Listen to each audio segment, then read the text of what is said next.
Welcome, Bucks fans, assuming you're still tuned into this Bucks season. This is Buck Life, the hardcore Milwaukee Bucks fan podcast made by Milwaukee Bucks hardcore fans for Milwaukee Bucks hardcore fans. My name is Jacob Anderson. Not a lot to be happy for, but first let me introduce my co-host, Chuck Schilling.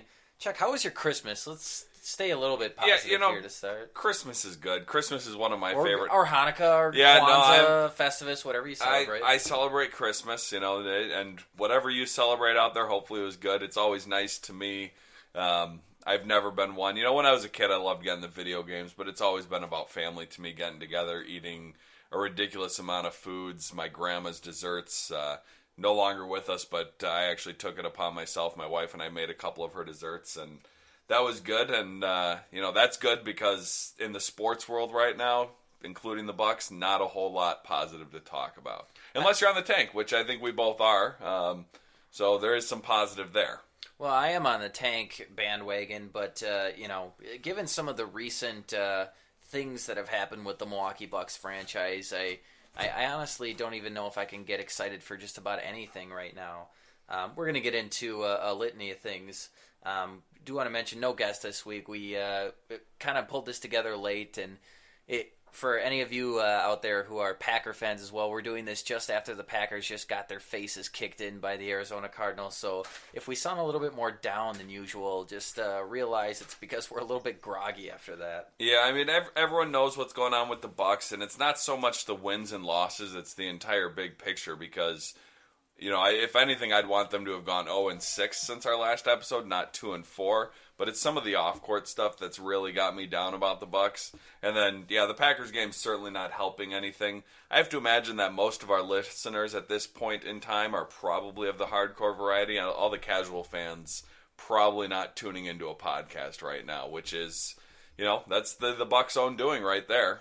Yeah, it's, coming into this season, this is almost a worst-case scenario type deal where you build up all that goodwill with last season, the new ownership, the team being a lot better than anybody saw them being. And this year, besides just the kind of mediocrity to be, below average record, you have some of the crap that's happening off the court with this team too, and just the kind of lack of excitement in general. But you mentioned since our last episode, the Bucks did go 2-4. The last episode was a lot of joyous celebration here. We had just beaten the streak in a pretty convincing manner on our home court. Granted, Golden State had just been double overtime the night before. So it happened, and we were very excited for it. But I think we still kind of had our finger on the pulse of this team as far as where they are at this point. And in true Bucks fashion, they didn't let us down. Their next game after that, they had a few days off, and then they proceed to go to Los Angeles and get destroyed by the second worst team in the NBA, the Los Angeles Lakers. I believe it was a 20-plus point loss. It was a blowout. I don't even think the game was as close as the score indicates, and to be flat out honest, they were embarrassed against a shithole team. The final score was 113-95, so an 18-point loss. And if we recall on the last episode, we were talking about that 3-game West Coast trip that they're about, or 4-game, they're about to go to LA, Golden State, and Phoenix. And I said, of the ones in that week, we weren't sure if we were going to record after 1 week. It's been 2 weeks since we recorded. Sometimes it's 1, sometimes it's 2.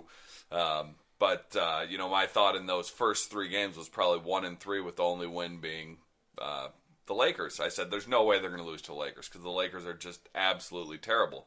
Well, they went and lost to the Lakers. And maybe, and I know we're going to talk about this shortly, maybe it didn't have so much to do with what happened on the court that night, but a certain event the night before. Oh, we are going to talk about that quite extensively, and it really was an embarrassment, especially when you consider that the Lakers are trotting out the corpse of Kobe Bryant at this point. And I think he had 22 points against us. Looks somewhat like his old self, which is really saying something considering that he has just looked absolutely wretched, not only this season, but the few games that he played last season too. I think they said if he wouldn't have gotten hurt last year, he was on pace to have, for a high usage guy, basically the worst season in the history of the NBA. So, it was a horrible, horrible game to watch, and I wanted to turn it off at several points, but I guess that's where the hardcore fan in me, that I kept the game on, and sometimes I wish I wasn't a hardcore fan. That was one of those nights. Yeah, it's one thing. The West Coast games, a lot of people, they have to be at work early in the morning, and they don't care for them. If you're the type that gets up at 5 or 6 in the morning, that's a late night. For me, as someone who typically starts work a little later and works later into the evening, the regular home games, I'm often listening on the radio. So those are the West Coast games are usually one of the few times I actually have a guaranteed chance to watch the entire game. And I watched the Lakers game to the end, and I kind of wish I hadn't. Honestly, of those first three, the only one worth watching from a entertainment standpoint was the Golden State rematch, which was quite a good game, even though they pulled away late, and I'm sure we'll get into that. But that was, of the three California games, the only one that was even competitive. The Lakers and the Clippers games weren't really even competitive from the start. No, they did lose to the Clippers. It was a 13-point loss, but I don't really think the game was that close. It's one of those deals where towards the end you kind of bring it together a little bit closer than it really was, and I don't think anybody expected them to beat the Clippers, despite the Clippers not being quite as good as I think a lot of people thought they were coming into this season, but they're starting to get it back on track. Earlier in the season, the Clippers, I think, were demoralized quite a bit. They had lost to Golden State after being up like 23 on them or something ridiculous. So, again, they're starting to come back together. Blake Griffin looked great.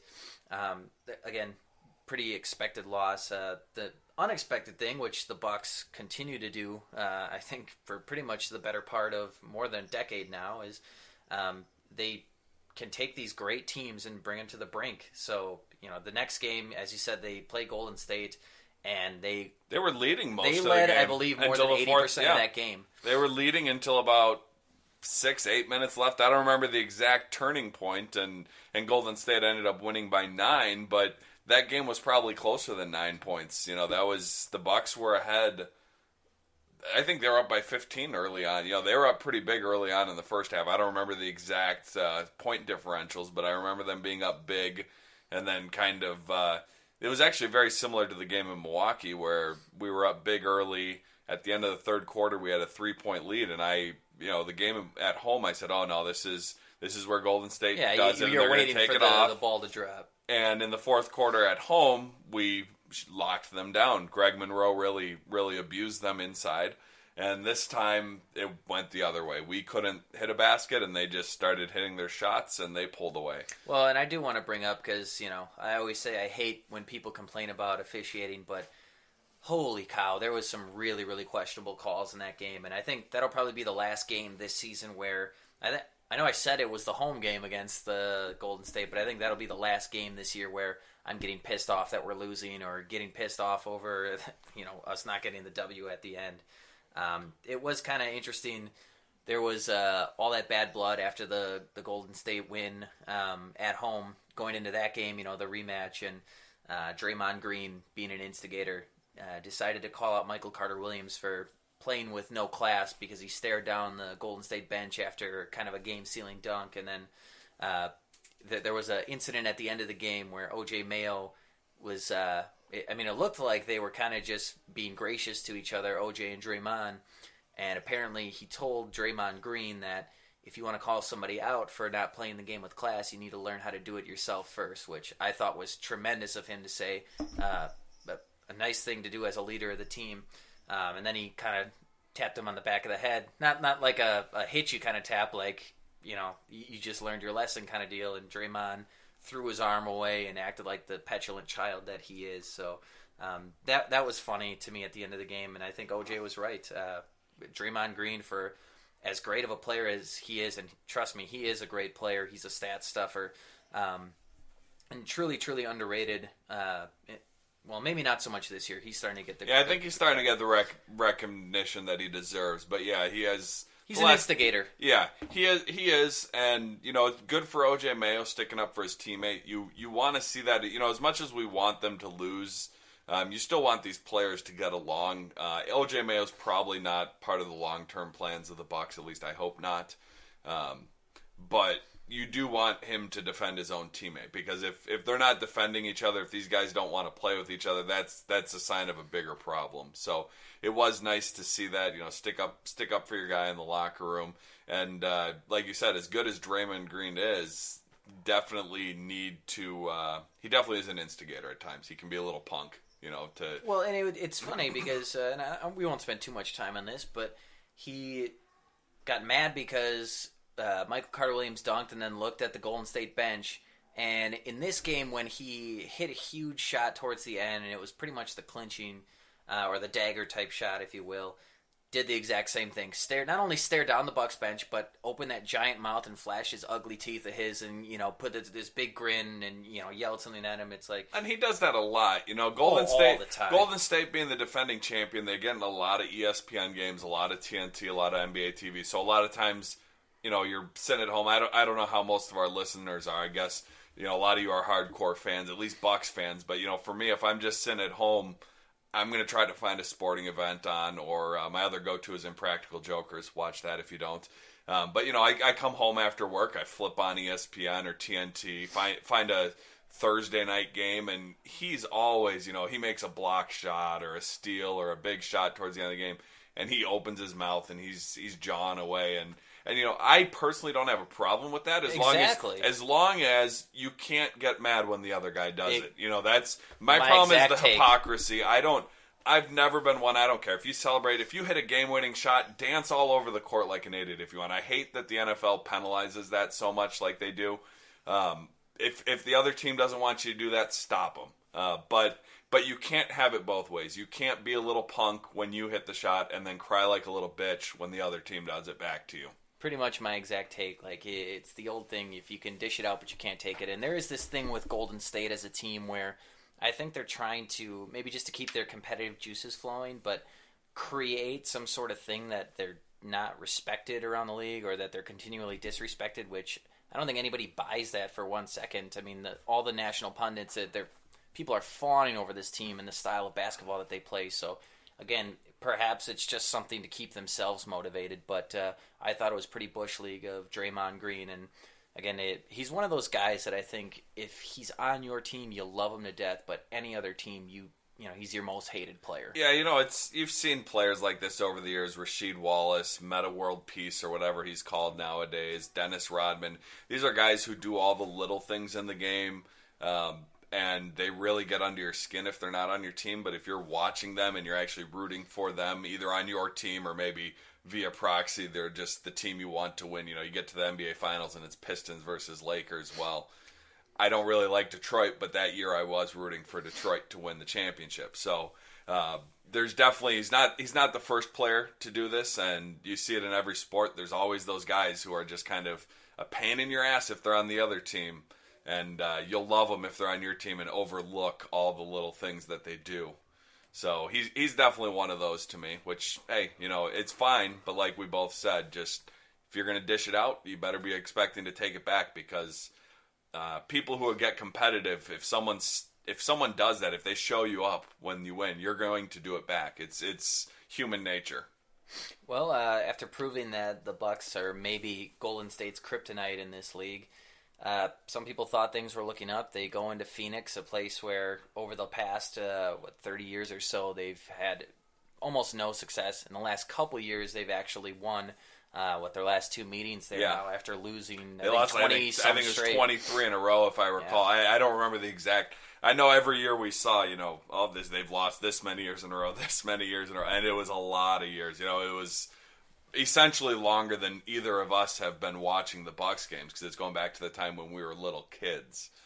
But yeah, they have won the last couple, and probably put out their best team game in that Phoenix game. And maybe Golden State was their best team game. Sure, I shouldn't overstate the Phoenix win, because that Golden State win was the big team win. Well, and here's the thing about Phoenix right now. A lot of people thought they were righting the ship after that win, but the truth of the matter in Phoenix is that franchise is falling apart at the seams right now.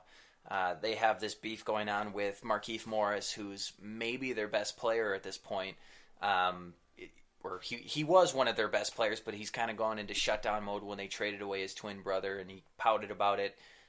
Now he was suspended recently for 2 games because he threw a towel at his head coach, Jeff Hornacek's face. And then to top it off the other night, Phoenix loses to Philadelphia at home.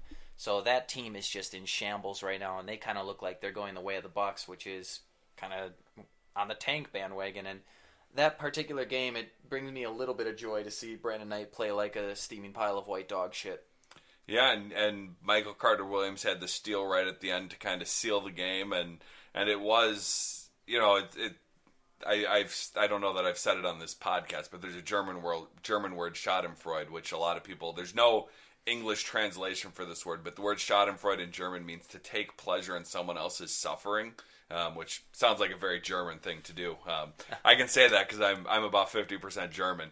But, watching that and Knight being hot, steaming pile of shit, and then Michael Carter-Williams making the steal, and don't get me wrong, this isn't some defense of Michael Carter-Williams, but it did give me a sense of Schadenfreude, which is, that was the same feeling I had in the Super Bowl last year when Seattle threw the interception and New England won. I didn't want New England to win, but I was still bitter over that NFC Championship game. So when you get those things, you have these emotional connections to these players. So seeing someone that we traded away and decided to move on for, that still some fans like to say we should have kept him because he's putting up numbers, in Phoenix. And if you look at just the raw numbers, the points per game and whatever, yeah, his numbers look good. But to a certain extent, those stats are empty when you look at advanced stats and you look at the actual on-court, what's happening. Turnovers and he's not a point guard. He's masquerading one, and playing in Phoenix for a while at least, his numbers I think were a little inflated in that he wasn't playing point guard. You have Eric Bledsoe there. Yeah, they kind of ran the 2-guard show there, and that's fine. But it did give me that sense of, we made the right... Schadenfreude? Yeah, Schadenfreude. Schadenfreude. It's Schadenfreud. That made me Schadenfreude in my pants. So it's there is no English word for that. So you're learning a little something on the podcast today. But it did give me a sense of joy that I still, and I've maintained this the entire time, that I think we made the right move in moving on from Brandon Knight. Middleton's the one we chose to keep. It essentially came down to those two is what we were going to keep one of them. Well, and I'm glad you brought that up because it's not like I hate Brandon Knight as a person. By all accounts, he's a very good humanitarian. He's great for your community if he's on your team. It's just, to me, he wasn't a good fit for the Bucks as the point guard.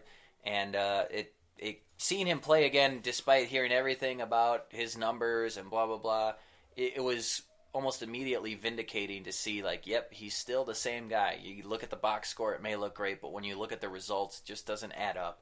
So, great, we beat Phoenix. As I said, that team is a mess.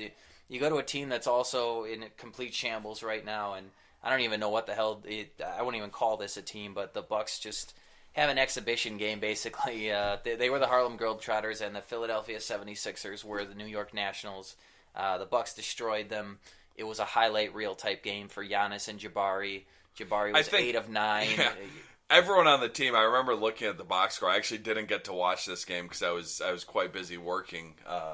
But you get to look at the box score, and it's 8 for 9, 7 for 9, 10 for 13. I don't even remember the exact numbers, but every single one of the starters shot at 80% for the game. And it's just, there's not a lick of defense on that 76ers team. I don't know what they're doing. You know what they're doing? I mean, it's funny that all really the 76ers can sell to their fan base is pictures of Joel Embiid looking shredded and cut up and working out and little Vine videos of him shooting jump shots. That's what you have to cheer for, that maybe one day he'll actually play in an NBA game. But I can't say enough about how terrible that team looks. Even their number 3 overall pick, I should say, Jahlil Okafor, to me, he looks like a soft Al Jefferson with less defensive skills. I mean, he just looks not only lost on defense, but the effort. He just looks lazy to me. He looks slow. Jabari posterized him on something nasty. Then you have Nerlens Noel, who was, I think a top 5 pick for them. Duke on Duke violence there with Jabari posterizing him. Nerlens Noel, he looks like maybe rookie or second year Larry Sanders, just a guy that can move a little bit, but no skills around the basket. He's just a garbage man. These are supposed to be their building blocks for the future, and they don't have anything to speak of. You move on to their guard situation. It's just a bunch of no-names. I mean, if you, even a pretty big NBA fan, I think you could grab them and say, name 5 guys on Philadelphia's roster, and they're going to struggle to do it. Robert Covington is a guy that they're selling, which there's a friend of mine who texted me that he would trade our first-round pick for Robert Covington, and I said, are you freaking kidding me? I looked up his numbers. At that point, he was shooting 39%, I think 22% from 3. I said, dude, that's just brutal. Like that's especially since right now, I think I looked at the standings, and if I recall, I think we're the 6th worst record right now. We've mentioned it before, but the Basketball Reference website, they simulate 7,500 simulations to project the rest of the season. They do this daily. So as of today, they're still projecting us to have the 3rd worst record at the end of the season. So there is not a chance in hell I'm trading our first-round pick for Covington, because I don't think there's anything on Philly's roster I would trade a first-round pick for. I don't think so either. I would not trade our first-round pick for Jahlil Okafor. I would not do it for Nerlens Noel. I would trade our first-round pick for their first-round pick, I guess. Yeah, well, that's it. But why would they? Yeah. Unless they're, I don't even know, take back some salary and we swap first rounds. But they don't need to worry about salary. That's not what they're doing. It's one thing. The Bucks. We had this terrible season a couple years ago, and I want another terrible season this year. We've got 12 wins right now. If we could finish with 20 wins or less, that'd be a fantastic season from where we stand right now. But they've been terrible going on 5 years now, and at this point in the rebuilding process, there should be some light to the end of the tunnel. They should have some pieces that you say, yeah, this is our future all-star. This guy has a chance to maybe someday, if he hits his full potential, win an MVP. And there's no one on that roster that I even think. Jakar Sampson doesn't do it for you? No. TJ McConnell doesn't do it for you? I don't know that there's anyone on that team that'll ever be in the All-Star game. And they're young. They could prove me wrong next year and I'll be eating crow or whatever. But there's no one on that team to me that has MVP potential. And other than, maybe getting a replacement as an all-star pick because they really stuffed the stats on a terrible team. But with how terrible they are, you should have someone who's able to just chuck it and put up mass quantities of numbers. I mean, usually if you have Kevin Durant, he didn't shoot all that well his first couple years in the league, but he was putting up stats because he was on a terrible Seattle team.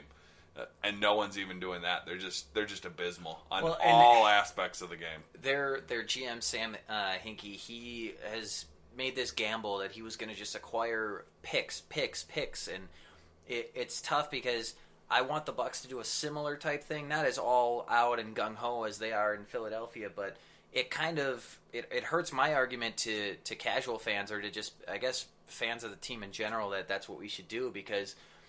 This is a strategy that can work.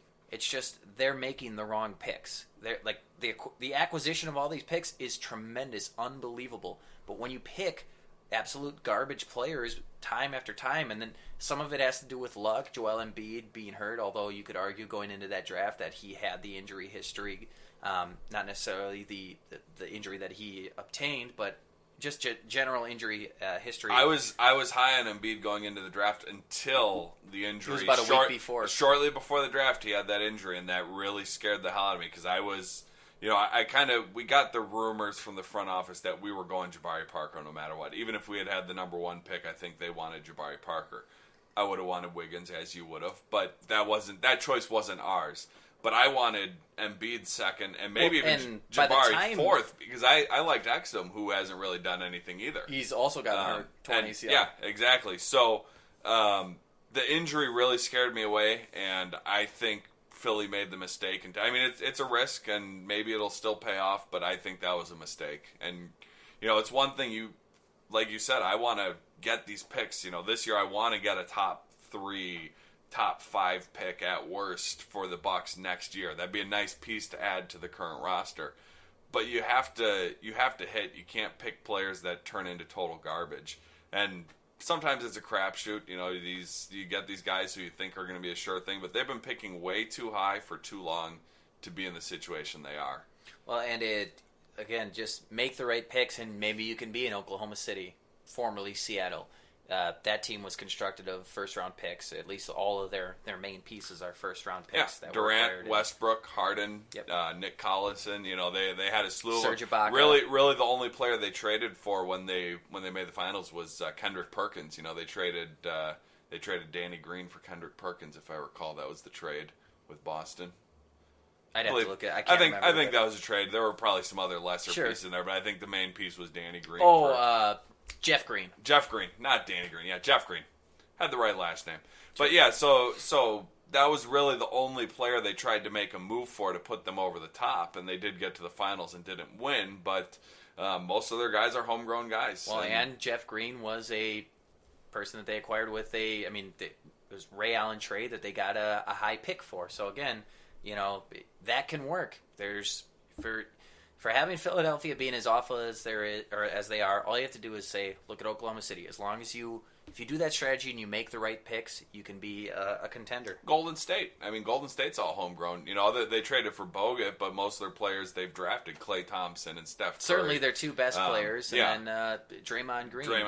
He's an argument for even if it's a late first, you acquire those guys. Yeah, he's probably their top three players that they all drafted, and then they filled it with a few role players here and there via free agency and trades, and Bogut and what's his name? It was Finals MVP last year. Iguodala. Yeah, these are the kind of moves, and that's what we want the Bucks to do. We've got two of those pieces in Jabari and Giannis. We need that third guy, and hopefully this is the year that we get him. And if we hit the right player in the draft, they could be that guy. Sure. Moving on from the Philadelphia, that was it reminded me of Team USA, the dream team, in Barcelona, 92, just destroying people. But they go to Toronto, they play at home against Toronto. They were in the game for most of it, but the fourth quarter was just brutal. I think. Yeah, I think they had a 3 or 4 point lead going into the fourth quarter, and we celebrated Christmas. That was actually yesterday as we're recording, so we were celebrating Christmas. So I had the game on, and I was kind of partially watching while spending time with family and whatnot. And, they were down big early. They made a run, got back into it. We're leading, and I was feeling pretty good about it because we were on a 2-game winning streak against the crap in Philadelphia and Phoenix. But, you're feeling good about yourself. Maybe they're going to right this ship. As much as I'm on the tank, you like to see your young players playing well, and they were. And then I think they were outscored 29-11 in the fourth quarter. 11 something point like that. Fourth quarter. I know they got 11. I don't remember how many Toronto got, but it was a lot more than 11. And it was an odd game as far as coaching in the fourth quarter.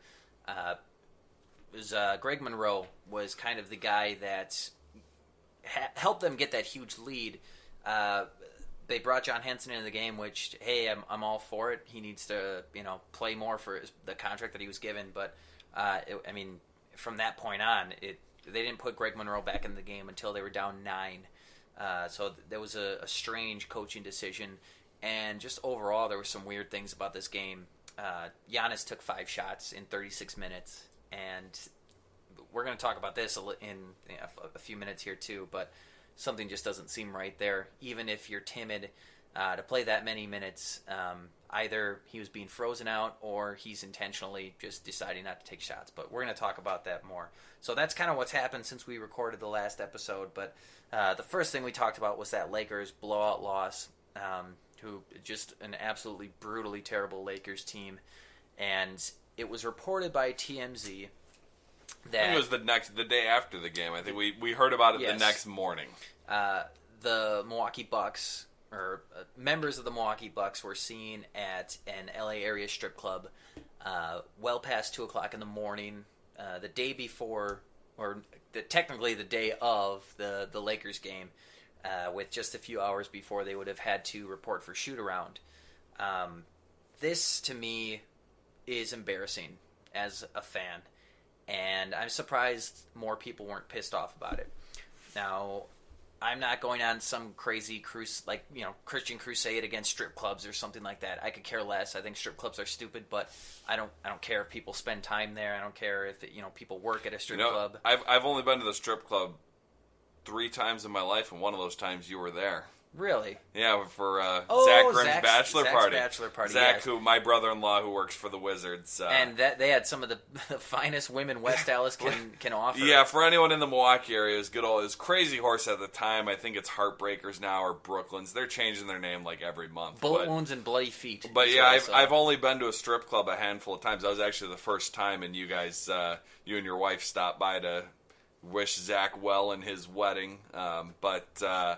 But yeah, like you were starting to say, who cares about going to the strip club? I personally don't care. I'm of the type, you have your job, and I understand to these players this is a job. I have my job. Everyone out there listening, you probably have a job unless you're retired or maybe you're not working yet. You're in college, high school, whatever.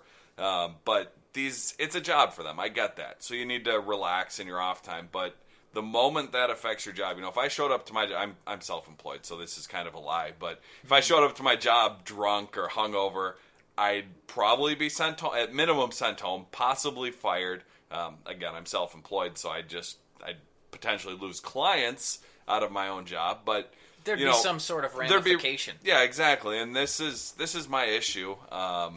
It's go out, go to a strip club, bang some hookers, do some coke. I don't care. The NBA drug test, if you do that, you're probably going to get busted. And I'm going to put that on my Chuck Schilling bumper sticker. But, do whatever you like. But the moment it affects your job performance, and we as fans, we spend money on merchandise, on tickets, our cable subscriptions to watch the games. This is how your salaries are paid. Not that we're outright your bosses, but to a certain extent, you owe it to us to at least come out there and give an effort and not be lethargic. Take your job seriously. Yeah, exactly. I mean, if any of us, and we don't have guaranteed contracts at our jobs, if any of us did that at our job, if we showed up drunk and maybe they weren't, maybe they just had an off night, some of this is speculation, but it sure looked like they were not in that game from the start. And well, that's part of it, because that game against the Lakers, who, again, are amongst the worst in the NBA, they had 2 wins, I think, at that point when we had played him. No, I think they had 4 wins. Was it 4? Okay. Yeah, I think it was 4, but it was way too little. Sure. Not a lot of wins. It was energy, and Coach Kidd said it. There's no energy. It seemed like there was a lack of hustle and motivation. As a fan who's been behind this team, it really pisses me off that I have to deal with haters on a almost daily basis that'll hate on the NBA in general, on basketball in general, on the Bucks. Hate on when we're trying to get this arena deal done. And I have to sit here and sell to these people why this arena deal is a good thing for Milwaukee, why it's a good thing for the state of Wisconsin and just the community in general. And to have to not only deal with the shit record and people checking in with me, haha, Bucks are terrible again, same old Bucks, blah, blah, blah. Now some bullshit like this story surfaces. And what does it say when you have to use public money for your new stadium for these millionaires to play in, and hours before these players are due for a shoot-around to practice for this profession that they've chosen, you see a video of Greg Monroe, who we just gave a max contract to, making it rain in the club with, I believe everybody that was there were the highest paid players on the team. You had him, you have O.J. Mayo. Middleton. These are all guys that clearly it's like the more money you have, the less respect that you have for your job or the less respect that you have for your profession. And as I said, it's a fucking sham. It's embarrassing. And I really have nothing to say to people that, would throw that in my face. How can you defend that? Again, it's not about being at a strip club. It's about being out till 3 a.m. You're a professional athlete. Part of your job is taking care of your body. And, clearly if you're going out till 3 a.m. and, allegedly drinking, which some people tried to argue with me, oh, you don't know that they were drinking. Okay, how many millionaires do you know that go out to a strip club till 3 a.m. and don't have a drop of alcohol? I'm sure maybe it happens, but I think I'm being pretty fair with that speculation. It's fucking embarrassing, and I really don't know what to say to people anymore. Yeah, it is, and like we said, it's the effort and taking your job seriously. I don't have any problem with a strip club, and you see this, and I get it. The NBA, it's a little different than the NFL. You play games 3-4 times a week. The NFL, you play one night a week. But in the NFL, you have a curfew before the game. Eddie Lacy barely played against the Detroit Lions because he missed curfew. His buddy, who he missed curfew with, was cut from the team. Now, you're not going to do that in the NBA because there's guaranteed contracts and, you're going to have to do a buyout or whatever, and you're not going to do that. But and it is harder because they play 3 or 4 nights a week. But go out to the strip club 2 nights before the game. Maybe not out the night before a game when you have to be at shoot around and then playing. There's times, most of us work 5 days a week. We get the weekends. You're getting at least the weekends as an NBA player. You go in for shoot around for a couple hours, and you have a lot of free time. No one's gonna convince me that they don't have enough free time to go to the strip club where it won't interfere with their work life. That's it. Just take your job seriously like the rest of us, most of us do. Well, and I'm glad you brought it up because, a couple of people were arguing with me that, these are grown men, they're young millionaires, they should be able to have a good time. They need to be able to go out and, relax a little bit and have fun. Well, you know what? That's fine. They're right. They should be able to do that. But cry me a fucking river when you can't do your fucking job against a shit team like the fucking Lakers. These guys have a extensive off season that they can go into get in whatever bullshit that they want to get into. They play 82 times a year during the season with many, many off days sprinkled in. You can't tell me that you can't go to your stupid strip club and see your titties, when you have an off day the next day. Well, you have to do it on a day when you're, especially for a team that is fucking reeling and trying to get their shit together, allegedly trying to turn this thing around and, they were coming off of the biggest win of the year, too. Exactly. Maybe if you had a leader on that team, you could say, all right, guys, now that we know what we can do, let's pull this thing together. But instead, we're doing this bullshit and being a national embarrassment to your fans, your city, your team, your state. It's atrocious. I start to wonder why I'm a fan sometimes. Now, I believe the word fan is it comes from fanatic. So sure, there's that aspect of it, but it's not logical at all how much we care about how our teams obviously, win or lose. If I'm on a podcast right now that we made because we love this team, and we're not getting paid anything to do this, we pay to go see this. We pay to take part in this. And you have these guys that are paid to play a child's game. They can't take it seriously. Well, you know what? There's probably people out there that would do what they do for a fraction of the pay that they get. There's people that would probably do it for free. Take your fucking job seriously. Act like a goddamn adult. And you know what else? Part of this is on Coach Kidd. He said after that loss that it was an energy problem. It was a motivation. There was no hustle that night. Well, you're the head coach. You need to instill that in your team. And it really, really says something that after that whole fiasco came out and it was in the media and everybody knew about it, to me, he was trolling maybe Bucks fans, maybe just the media, just the world in general. He took Giannis out of the starting lineup, Giannis is a great fucking kid who works his ass off to be the best player that he can be. You'll never see him at some stupid strip club or out getting drunk. Granted, he's only just 21, but he's even said himself he won't drink. His mom would never forgive him. But you take him out of the starting lineup, and every person that was at that strip club that wasn't hurt started the next game.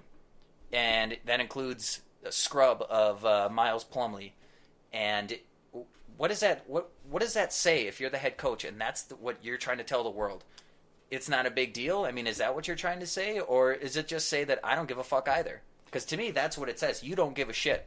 That there's people that'll work their ass off, but, hey, well, do whatever you got to do, and maybe you'll even get rewarded. Maybe that was Giannis's fault there. Maybe Giannis should have gone to the strip club. Maybe that would have been a better team-building exercise. Yeah, I'd love to be a fly on the wall to know what goes on internally because, like you said, we talked about it briefly before. Giannis took 5 shots in this Toronto game.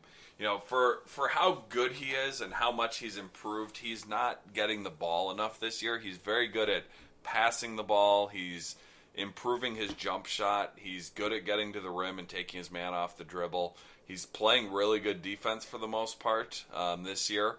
And it doesn't seem like he's being rewarded for what he is. And I don't know, I don't know if there's a personality conflict between him and coaches or, I don't know. I'd love to be a fly on the wall in the practice center, see what's going on. And, we were talking about this strip club event. They went Monday night. They played the Lakers Tuesday, the Clippers Wednesday, and then Golden State Friday. The time when they should have gone to the strip club in L.A. was Wednesday night after that Clippers game. Go out and party till 5 in the morning for all I care. Sleep it off Thursday, get your shoot around Friday, and go play the Golden State Warriors again. there's at least 1 or 2 days every week that you're off, that you can do that. You get your weekends. They're not always on Friday and Saturday like everyone else, but you can get out there.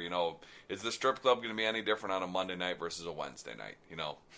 It's LA. They probably got beautiful girls in there all the time. It's not like you're risking going to a strip club in West. You're not going to what's the one downtown?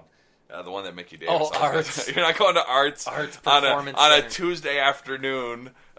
You're going to an LA strip club at night. I'm sure there's beautiful girls in there every single night. If that's your thing, go for it. It is kind of infuriating, and to me, it's just because of the effort that they showed in the Lakers game. I don't care if they go to a strip club. They could go, and that's where this whole thing stems from. It's how you lost to a shit team. Yeah, that can't happen. If they went to a strip club every single day and they went out and they gave the effort and they played hard and they won, they played well, I wouldn't care. Go to a strip club every night. Maybe that would do it for some guys. That's where you get your motivation. But it clearly wasn't in this instance. And there's a lot going on right now with this team, and I wish we got more of it. We never will, as fans, get more inside information in terms of what's really going on between the players, the coaching staff, and all those interpersonal relationships that are happening there. But it doesn't look pretty sometimes from the outside looking in. Well, you talk about a little inside information, because this is a perfect segue. Talking about those players at the strip club, talking about Giannis and his work ethic.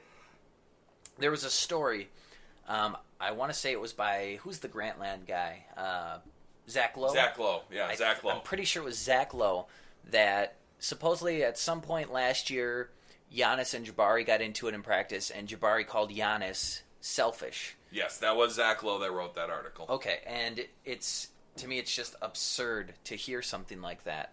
Now, I don't know what's going on between those two, if this really happened or not. This is all speculative.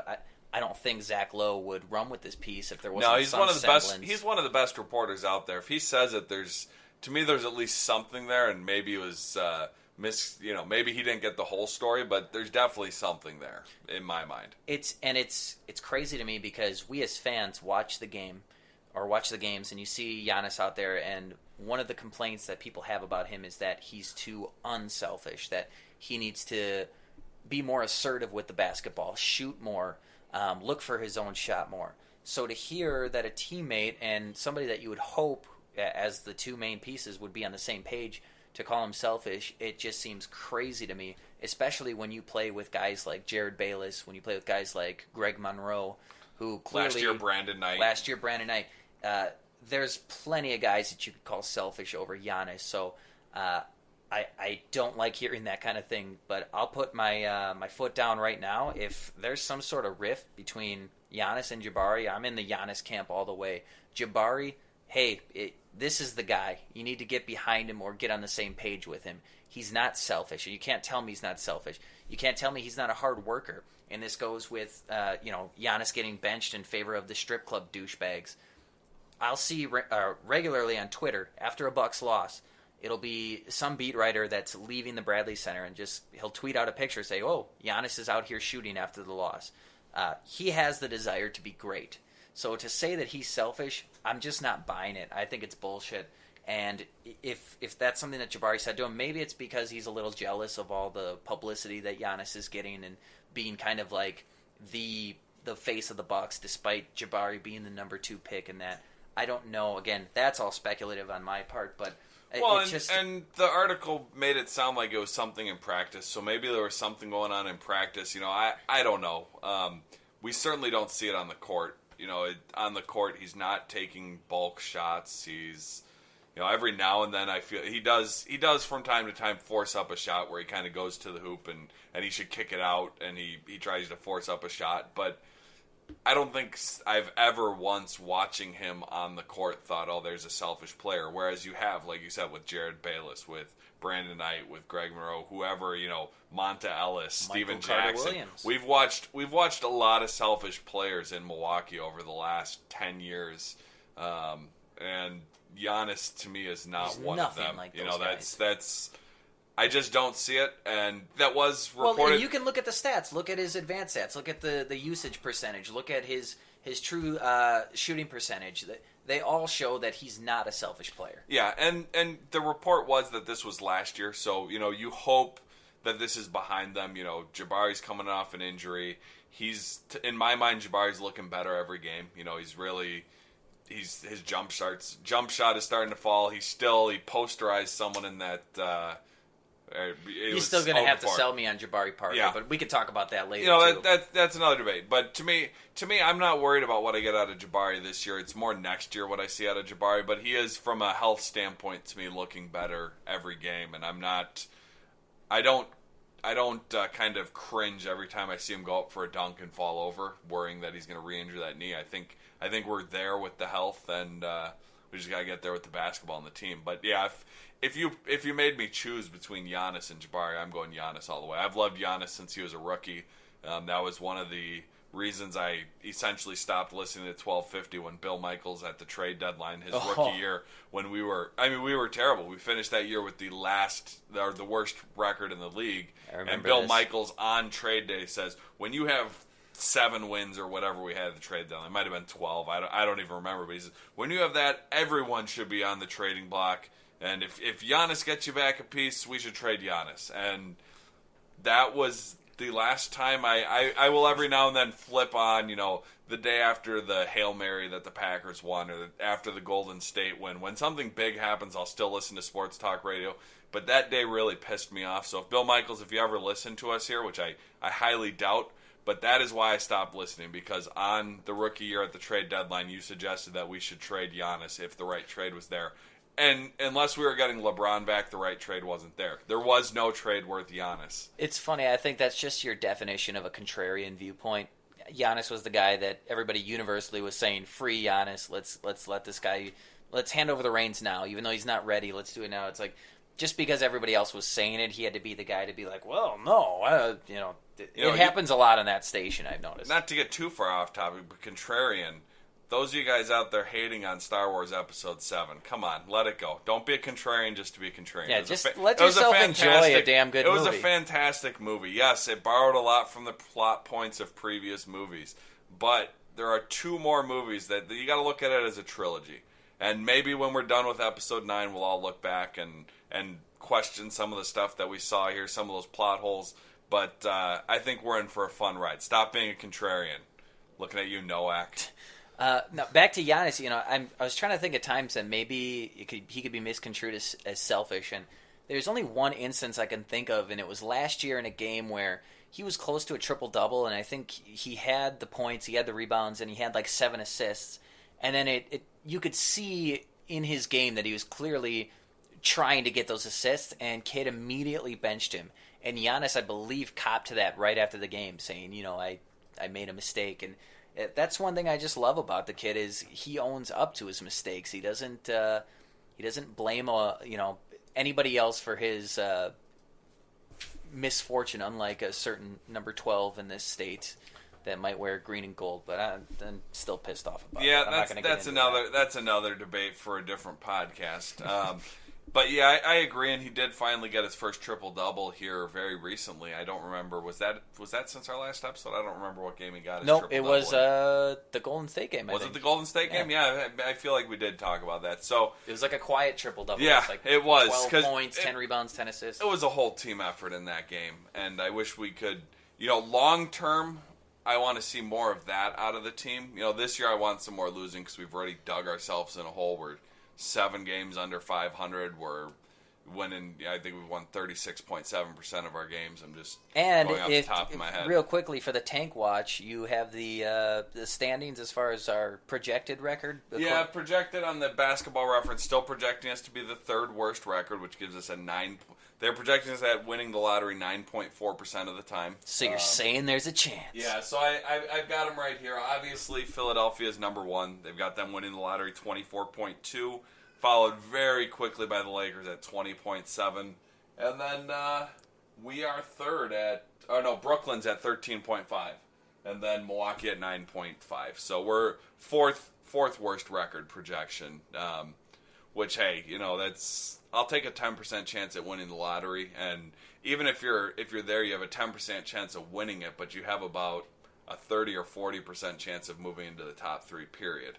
So, I'll take those odds over finishing with the 9th seed and, a 1.5% or whatever it is to move up into the top 3. It's not very good. Unless you're Cleveland, it's not going to happen. Hashtag Rimmin for Simmons. Last thing, Jason Kidd is taking a leave of absence from the team. We've actually got 2 surgeries to talk about. Well, yeah. The major one being a hip surgery for Jason Kidd, who apparently has been suffering from this since his playing days, and kind of a random time, if you ask me, to take this surgery / leave of absence from the team. In my eyes, he quit on this year, and that's just my opinion. I know that it's a legit thing that he needed this surgery and that it's been bothering him and it's an ailment, but to me, the timing makes no sense. And if you've known that you needed this surgery, which he has, why wouldn't he have done it in the offseason, number one? And you can't tell me, or it would be hard for me to believe that if the Bucks, who were 11-18 at the time that he announced this and left the team, if that flipped and they were 18-11, I have a very hard time believing that he just would walk away from a successful team at that point in time. I definitely agree that if the record were reversed, I don't think he would. Surgery is one of those things, and if you have a surgery and it's something that you have to do eventually, but maybe it's not life threatening, so you don't have to do it right away. I saw this. My grandma had a hip replacement, because it is a hip injury too, and she kind of put it off for as long as possible until the point where it was so painful she couldn't walk. And I don't think Kidd was at that point, but certainly the record of the team made it easier for him to walk away.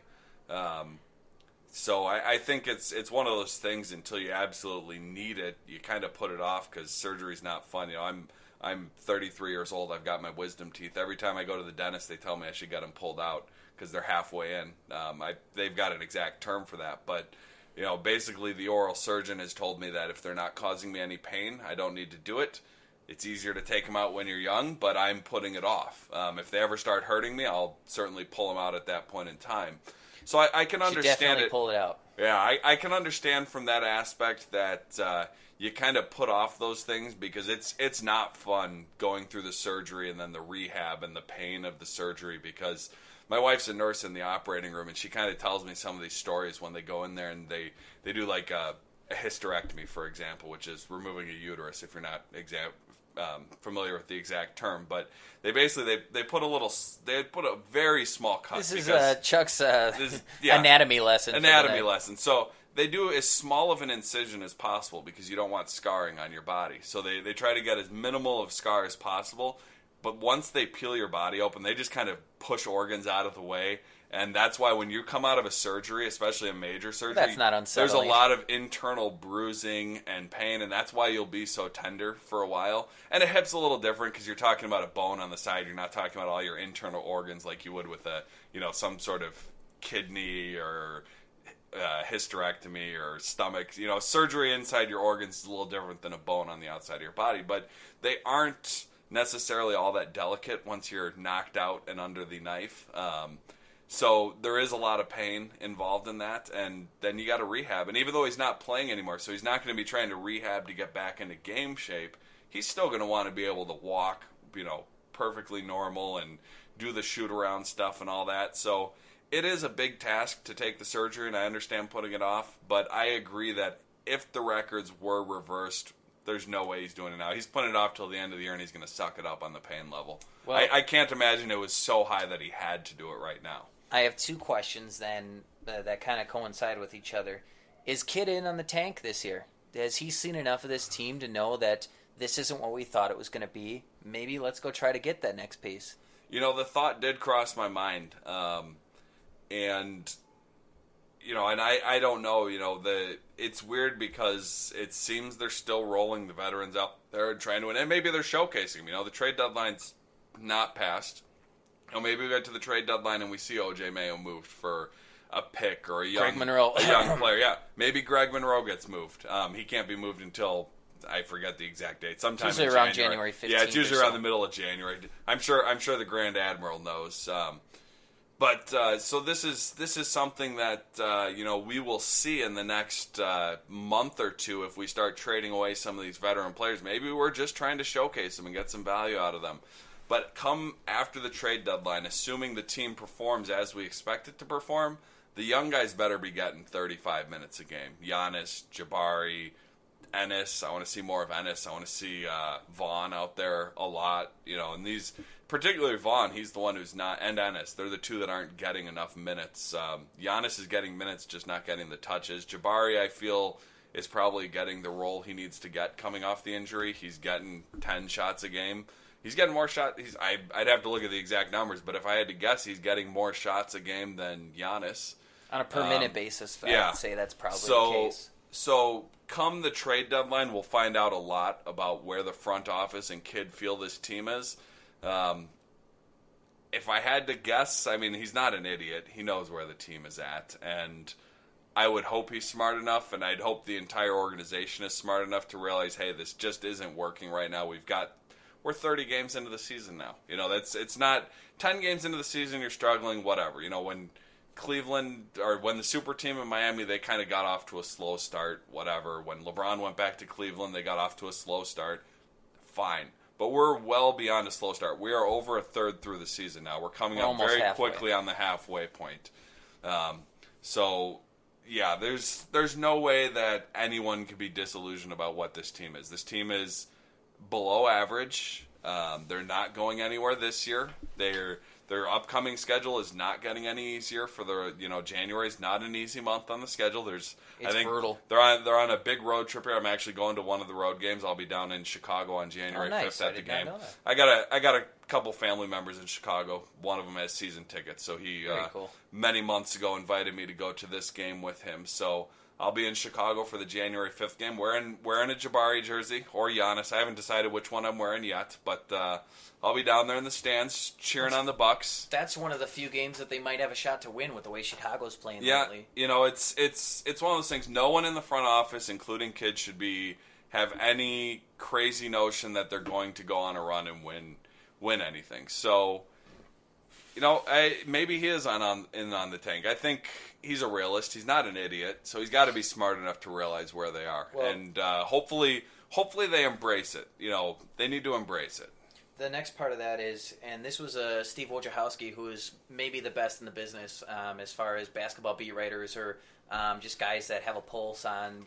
He gets a lot of inside information. He's always the first with everything. But yep. He, in I believe a podcast, had brought up that perhaps this is Jason Kidd's way of officially moving on from coaching and into the front office role as the GM or president of basketball operations or whatever you want to call it. Yeah. And there had been speculation on that since Kidd was brought in, really since before he was brought in, that that's what he wanted to do, that coaching wasn't necessarily the thing. Now, almost anybody in the know knows that Jason Kidd has pretty much been running this team since he's been here.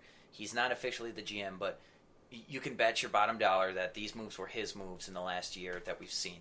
So the drafting of which he wasn't here for the Jabari Parker draft, so we can't speculate on that. But the trades that they've made, bringing in Greg Monroe, another guy who's had surgery, bringing in Grievous Vasquez for multiple picks, including a first rounder.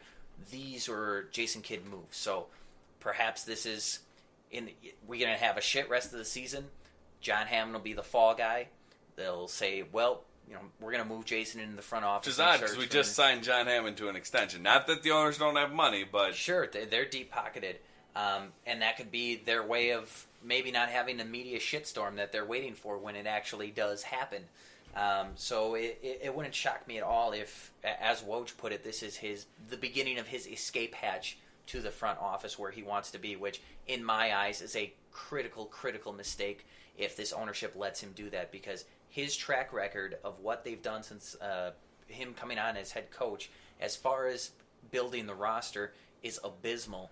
You look at, as I just mentioned, you traded a first-round pick, which will probably be at best, it can only be at best a mid-first-round pick, but mid to late first-round pick, and a second-round pick for Grievous Vasquez, who is, as you call him, Asquez or Trashquez, whatever you want to say. He was brutal, one of the worst players in the league while he was healthy this year.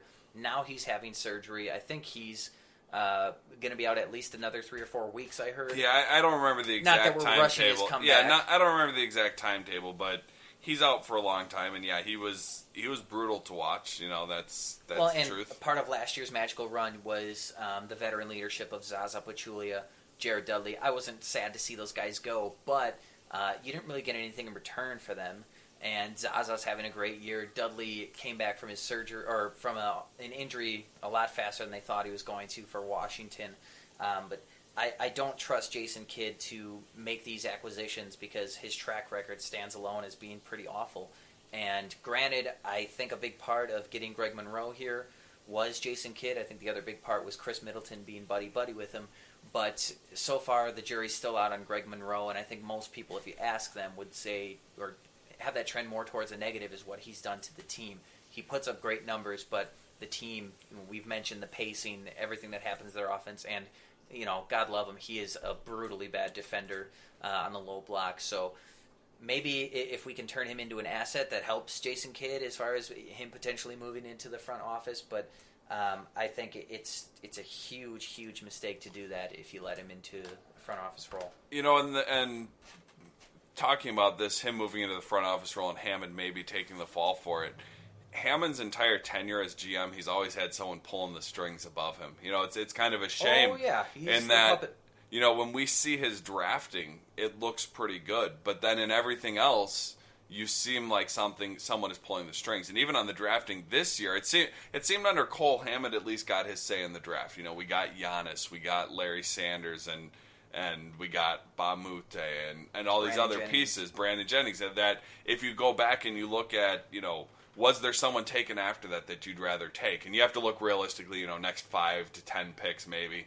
And in every instance, it's no. There's no one. Would you pick anyone other than Giannis going back to that draft? Absolutely not. Even Brandon Jennings, for all his faults, I don't think there was anyone drafted immediately in that range that I would have taken over him given the time. To interject quickly, to be fair, there was many reports that he was trying to move up in the draft where he drafted Brandon Jennings, and it wasn't for Steph Curry or Kevin Love or one of these guys. He was trying to move up for Johnny Flynn, who's been out of the league now for a couple of years, and Jordan Hill, who is at best, serviceable garbage man. So then you can talk about Joe Alexander. I don't know. I'll go on and on, or I could go on and on about it. But that'll be. You're right that he hasn't really had full reign. I agree. To me, that'll be the story of John Hammond's tenure as the Bucks GM. No matter when it ends, whether it's later this year or whether it's 2-3 years, if he maybe stays out his contract and Jason Kidd's just president and advisor or whatever, a well-paid scout. Basically. Exactly. We don't know what's going to happen, but to me, he's never been given a fair shake at being the GM, and that's doing him a disservice. And maybe he would have failed miserably at it. Maybe he would have been better than what we've had. Maybe it would have been the same. There's a lot of speculation because we just don't know the inner workings of the front office. We never did under the Cole with his cronies. We don't now with Jason Kidd. We don't know who's pulling the strings on what. But that will always be the story of John Hammond's. There'll be more questions than answers with him. Exactly. I'm curious because he's from all accounts he's well respected around the league from both his times people fawn over in Detroit. John Hammond. So I would imagine if we cut ties with John Hammond, someone will bring him in to either be their GM or assistant GM or whatever the role is. And I'd be interested to see him getting another shot. Though he is, I don't know how old he is. I know he's older. But maybe that's it. Maybe he's done. But I'd be interested to see someone give him the reins to a team and see what he can do. Former Executive of the Year, John Hammond. Yeah. It's crazy to say that out loud. Fear the Deer year, he got Executive of the Year. That was a magical year. It was. We had the building blocks. He drafted Brandon Jennings. He traded for John Salmons. And other than the Bogut injury, who knows what we would have done. He probably did deserve it that year. You're trying to make me sad. Yeah. Well, I think that's going to just about do it for this edition of Buck Life. The Bucks, they have a stretch coming up that, as we said, is pretty brutal. It's almost all road games here. I'll run it down. I got it here. You got it? Okay. They go on the road against Dallas Monday, December 28th. Then the back-to-back the next night against Oklahoma City in Oklahoma City. So you would think you have 2 losses there. Then they go on the road to Indiana on Thursday the 31st. January 2nd, they're going on the road to Minnesota, which is a winnable game. January 4th, they're at home against San Antonio, who's, besides Golden State, probably your best team in the NBA. It's kind of crazy that San Antonio is not getting any attention because they are playing so well right now.